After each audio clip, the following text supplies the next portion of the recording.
সৃষ্টি এবং আগামীর চ্যালেঞ্জ মোকাবেলায় সক্ষম এক প্রজন্মের সৃষ্টি, আর তাদের হাতে রাষ্ট্র পরিচালনার দায়িত্ব হস্তান্তর যাবে করতে জনগণ তাদের প্রতি আস্থা রাখবেন এমন প্রত্যাশা কি অবাস্তব বা অন্যায়?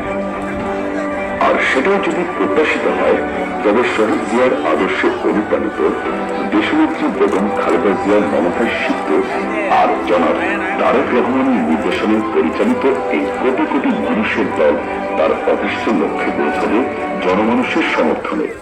সেটাই তো স্বাভাবিক আর সঙ্গত।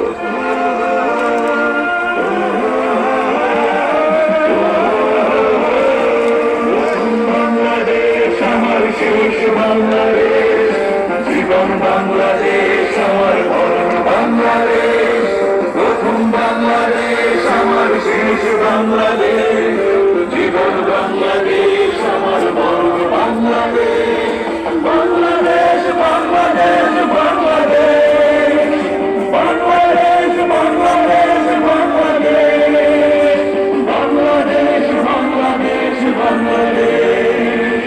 বাংলাদেশ, বাংলাদেশ। প্রিয় ভাইরা, অত্যন্ত আনন্দের সহিত জানাচ্ছি সিলেট ওসমানী বিমানবন্দর থেকে আমাদের প্রিয় অভিভাবক বিএনপির ভারপ্রাপ্ত চেয়ারম্যান দেশনাথ তারেক রহমান ঢাকার উদ্দেশ্যে রওনা দিয়েছেন। ইনশাল্লাহ আর অল্প কিছুক্ষণের মধ্যে আমাদের মাঝে উপস্থিত হবেন ইনশাল্লাহ। প্রিয় ভাইরা, আজকের এই দিন বাংলাদেশের রাজনীতিতে একটি ঐতিহাসিক দিন।